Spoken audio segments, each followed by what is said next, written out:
First of all, thank you so much for selecting this video to watch.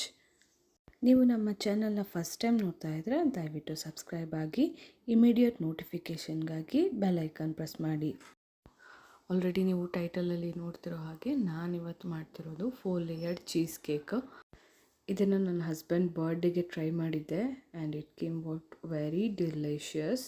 ನನಗಂತೂ ಸಖತ್ ಇಷ್ಟ ಆಯಿತು, ನನ್ನ ಹಸ್ಬೆಂಡು ತುಂಬ ಇಷ್ಟಪಟ್ಟರು ಇದನ್ನ. ಸೊ ಈಗ ತಡ ಮಾಡಿದೆ 4 ಲೇಯರ್ಡ್ ಚೀಸ್ ಕೇಕ್ ಹೇಗೆ ಮಾಡೋದು ಅಂತ ನೋಡೋಣ ಬನ್ನಿ. Welcome to Prakruti Arun's kitchen.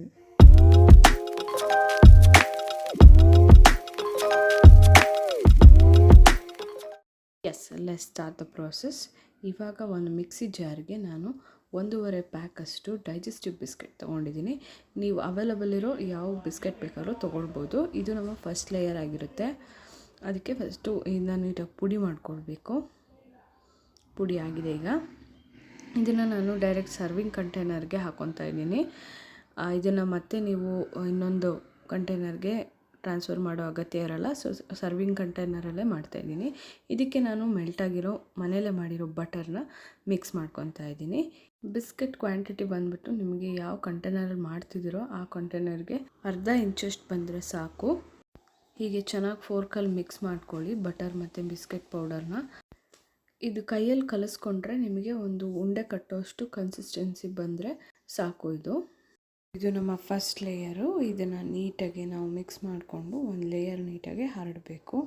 ಇದು ನಾನು ಆಗಲೇ ಹೇಳ್ದಂಗೆ ಅರ್ಧ ಇಂಚ್ ಇರ್ಬೋದು, ಇಲ್ಲ ಮ್ಯಾಕ್ಸಿಮಮ್ ನೀವು ಆ ಬಿಸ್ಕೆಟ್ ಎಷ್ಟಿರುತ್ತೋ ಎಷ್ಟು ದಪ್ಪ ಇರುತ್ತೋ ಅಷ್ಟು ದಪ್ಪಕ್ಕೆ ಒಂದು ಲೇಯರ್ ಹರಡ್ಕೊಂಡ್ರೆ ಸಾಕಾಗುತ್ತೆ. ಈ ಲೇಯರ್ ಹೈಟು ಜಾಸ್ತಿ ಇರಬಾರ್ದು.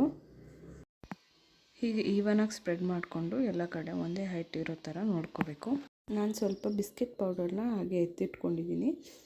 ಅದನ್ನು ಗಾರ್ನಿಷಿಂಗಿಗೆ ಯೂಸ್ ಮಾಡ್ತಾಯಿದ್ದೀನಿ. ನೀಟಾಗೆಲ್ಲ ಸ್ಪ್ರೆಡ್ ಮಾಡ್ಕೊಂಡಾದ್ಮೇಲೆ ನಾನು ಆ ಕಂಟೈನರ್ನ ಫ್ರೀಝರಲ್ಲಿ 1 ಅವರ್ ಇಡ್ತಾಯಿದ್ದೀನಿ. ಈಗ ನಮ್ಮ ಸೆಕೆಂಡ್ ಲೇಯರ್ಗೆ ಫಸ್ಟು ಒಂದು ಕಂಟೈನರಲ್ಲಿ ಬಾಳೆಹಣ್ಣು ತೊಗೊತಾ ಇದ್ದೀನಿ. ತುಂಬ ಹಣ್ಣಾಗಿದ್ದರೆ ಒಳ್ಳೆಯದು. ಇದನ್ನು ನೀಟಾಗೆ ಫೋರ್ಕಲ್ಲಿ ಸ್ಮ್ಯಾಶ್ ಮಾಡ್ಕೊತಾ ಇದ್ದೀನಿ. ಇಷ್ಟು ಆದರೆ ಸಾಕು. ಇದನ್ನು ಸೈಡಿಗೆ ಎತ್ತಿಟ್ಬಿಟ್ಟು ನೆಕ್ಸ್ಟು ಒಂದು ಮಿಕ್ಸಿ ಜಾರಿಗೆ 2 ಕಪ್ ಆಗುವಷ್ಟು ಓಟ್ಸ್ ಹಾಕ್ಕೊತಾ ಇದ್ದೀನಿ. ಅದಕ್ಕೆ 1 ಕಪ್ ಆಗುವಷ್ಟು ಮೊಸರು ಹಾಕ್ಕೊತಾ ಇದ್ದೀನಿ. 2 ಟೇಬಲ್ ಸ್ಪೂನಷ್ಟು ಕೋಕೋ ಪೌಡರ್ ಹಾಕ್ಕೊತಾ ಇದ್ದೀನಿ. 1 ಟೇಬಲ್ ಸ್ಪೂನಷ್ಟು ಸನ್ಫ್ಲವರ್ ಆಯಿಲ್ ಹಾಕ್ಕೊತಾ ಇದ್ದೀನಿ. 1 ಕಪ್ ಆಗುವಷ್ಟು ಬೆಲ್ಲ ಹಾಕ್ಕೊತಾ ಇದ್ದೀನಿ. ಮತ್ತು ಅದಕ್ಕೆ ನಾವು ಇಲ್ಲಿ ಸ್ಮ್ಯಾಶ್ ಮಾಡ್ಕೊಂಡಿಟ್ಟಿರೋ ಬಾಳೆಹಣ್ಣನ್ನು ಹಾಕ್ಕೊತಾ ಇದ್ದೀನಿ. ಇನ್ನೂ ಒಂದು ಸ್ವಲ್ಪ ಮೊಸರು ಹಾಕ್ಕೊಂಡೆ. ಅದಾದಮೇಲೆ ಒಂದು ಸ್ವಲ್ಪ ಬೇಕಿಂಗ್ ಸೋಡಾ, ಬೇಕಿಂಗ್ ಪೌಡರು 2 ಹಾಕಿ 2 ಚಿಟಿಕೆ ಆಗುವಷ್ಟು ಉಪ್ಪನ್ನು ಹಾಕಿ ಅದಕ್ಕೆ ಕೆನೆ ಇರೋ ಸ್ವಲ್ಪ ಹಾಲನ್ನು ಹಾಕ್ತಾಯಿದ್ದೀನಿ. ಲಾಸ್ಟು ಸ್ವಲ್ಪ ಚಾಕ್ಲೇಟ್ಸ್ನ ಹಾಕ್ಕೊತಾ ಇದ್ದೀನಿ. ನೀವು ಡಾರ್ಕ್ ಚಾಕ್ಲೇಟ್ ಬೇಕಾದರೂ ಹಾಕ್ಕೊಳ್ಬೋದು. ನಾನಿವಾಗ ಅದನ್ನ ಮಿಕ್ಸಿ ಮಾಡಿಬಿಟ್ಟು ಅದನ್ನು ಒಂದು ಕೇಕ್ ಮೋಲ್ಡ್ಗೆ ಟ್ರಾನ್ಸ್ಫರ್ ಮಾಡ್ಕೊತಾ ಇದ್ದೀನಿ. ಇದನ್ನು ನಾನು ಓವನಲ್ಲಿ 45 ಮಿನಿಟ್ಸು ಕುಕ್ ಮಾಡ್ಕೊತಾ ಇದ್ದೀನಿ. ಇದು ನಮ್ಮ ಸೆಕೆಂಡ್ ಲೇಯರ್ ಆಗಿರುತ್ತೆ. ಸೊ ನೀವು ಇದನ್ನ ಸ್ಕಿಪ್ ಮಾಡ್ಬೋದು. 3 ಲೇಯರ್ ಕೇಕ್ ಮಾಡೋರು ಈ ಲೇಯರ್ನ ಸ್ಕಿಪ್ ಮಾಡ್ಬೋದು. ಇದು ಎಕ್ಸ್ಟ್ರಾ ಒಂದು ಕೇಕ್ ಸ್ಪಾಂಜ್ ಎಫೆಕ್ಟ್ ಕೊಡೋಕ್ಕೆ ಒಂದು ಲೇಯರ್ನ ಆ್ಯಡ್ ಮಾಡ್ತಾ ಇರೋದು. ಇದಕ್ಕೆ ನಾನು ಮೇಲೆ ಗಾರ್ನಿಷಿಂಗಿಗೆ ಡಾರ್ಕ್ ಚಾಕ್ಲೇಟ್ ತೊಗೊತಾ ಇದ್ದೀನಿ. ಅಮೂಲ್ ಡಾರ್ಕ್ ಚಾಕ್ಲೇಟ್ನ ನೀಟಾಗಿ ಚಾಪ್ ಮಾಡಿಕೊಂಡು ಅದನ್ನು ಮೇಲ್ಗಡೆ ಗಾರ್ನಿಷಿಂಗಿಗೆ ಹಾಕ್ತಾಯಿದ್ದೀನಿ. ಇದು ಕಂಪ್ಲೀಟ್ಲಿ ಆಪ್ಷನಲ್ಲು. ನಿಮಗೆ ಬೇಕಾದರೆ ಜಾಸ್ತಿ ಚಾಕ್ಲೇಟ್ಸ್ ಫ್ಲೇವರ್ ಇಷ್ಟಪಡೋರು ನೀವು ಟಾಪಿಂಗ್ಸ್ ಹಾಕ್ಕೊಬೋದು ಈ ಥರ. ಆ್ಯಂಡ್ ಕೇಕ್ ನನಗೆ ತುಂಬ ಇಷ್ಟ ಆಗಿದ್ದು ಕೇಕು. ಆ್ಯಕ್ಚುಲಿ ಈ ಓವನಲ್ಲಿ ಮಾಡ್ತಿರೋ ಕೇಕೆ ತುಂಬ ಇಷ್ಟ ಆಯಿತು. ಆ್ಯಕ್ಚುಲಿ ಚೆನ್ನಾಗಿ ಬಂದಿತ್ತು.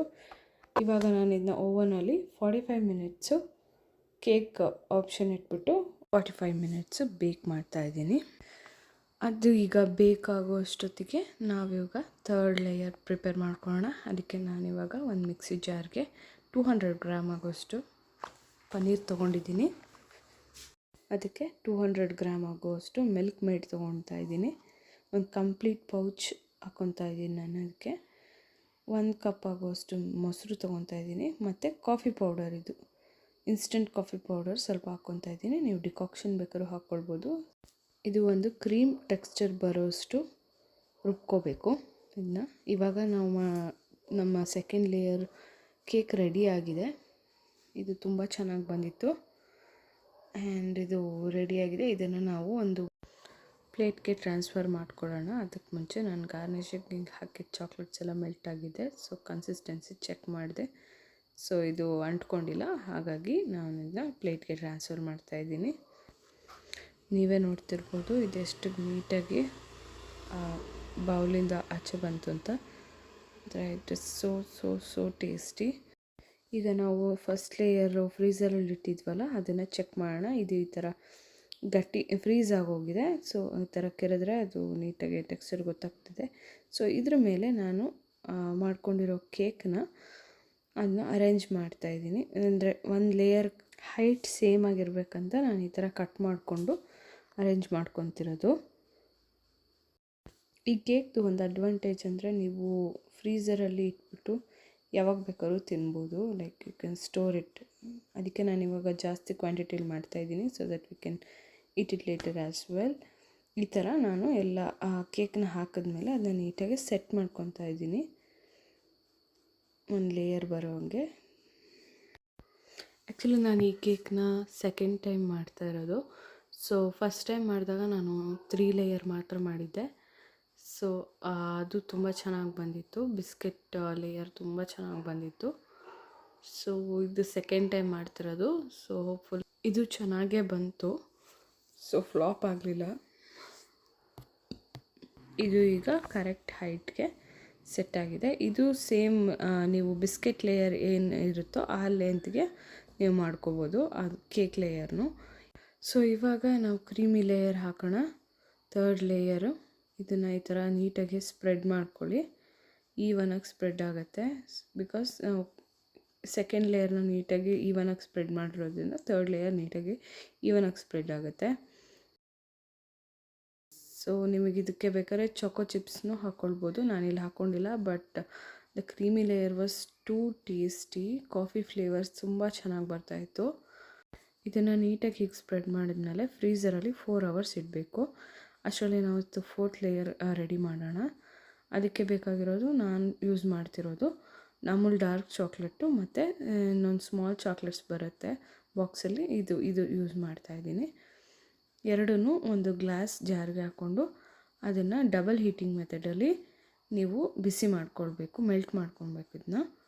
ಸೊ ಒಲೆ ಹಚ್ಬಿಟ್ಟು ಅದಕ್ಕೆ ಒಂದು ಪಾತ್ರೆಯಲ್ಲಿ ನೀರನ್ನು ಕುದಿಯೋಕ್ಕೆ ಇಡಬೇಕು. ಆಮೇಲೆ ಆ ಬೌಲ್ನ ಆ ನೀರಲ್ಲಿ ಇಡಬೇಕು. ಹೀಗೆ ಡಬಲ್ ಹೀಟಿಂಗ್ ಮೆಥಡಲ್ಲಿ ಮಾಡ್ಕೋಬೇಕು. ಡೈರೆಕ್ಟಾಗಿ ಚಾಕ್ಲೇಟ್ನ ಒಲೆ ಉರಿಯಲ್ಲಿ ಬಿಸಿ ಮಾಡ್ಕೊಳ್ಬಾರ್ದು. ಡಬಲ್ ಹೀಟಿಂಗ್ ಮೆಥಡಲ್ಲಿ ಸ್ವಲ್ಪ ಮೆಲ್ಟ್ ಆಗ್ತಿದ್ದಂಗೆ ಡೈರೆಕ್ಟ್ ಓವನಲ್ಲಿ ಇಟ್ಕೊಳ್ಬೋದು. ನಾನೀಗ ಅದೇ ಮಾಡ್ತಾಯಿದ್ದೀನಿ. ಸ್ವಲ್ಪ ಮೆಲ್ಟ್ ಆದಮೇಲೆ ಗ್ಲಾಸ್ ಬೌಲ್ನ ಓವನಲ್ಲಿ ಡೈರೆಕ್ಟಾಗಿ ಇಟ್ಕೊತಾ ಇದ್ದೀನಿ. ಸೊ ಈಗ ನೋಡ್ಬೋದು ಇದು ಮೆಲ್ಟ್ ಆಗಿದೆ. ಇದು ನಾನು ಆಲ್ರೆಡಿ ಓವನಲ್ಲಿ ಇಟ್ಬಿಟ್ಟು ಮತ್ತೆ ಬಿಸಿ ನೀರಲ್ಲೇ ಇಟ್ಟಿದ್ದೀನಿ. ಬಿಕಾಸ್ ನಾವು ವೆಯ್ಟ್ ಮಾಡಬೇಕಾಗತ್ತೆ. ಯಾಕಂದರೆ ನಾವು ಕೇಕ್ನ ಫ್ರೀಝರಲ್ಲಿ ಇಟ್ಟಿದ್ದೀವಿ 4 hours. ಅದರಲ್ಲಿ ಫ್ರೀಝ್ ಆದಮೇಲೆ ಇದನ್ನು ನೆಕ್ಸ್ಟ್ ಲೇಯರಾಗಿ ಯೂಸ್ ಮಾಡ್ತಾಯಿದ್ದೀನಿ. ಓಕೆ, ಇವಾಗ 4 hours ಆಗಿದೆ.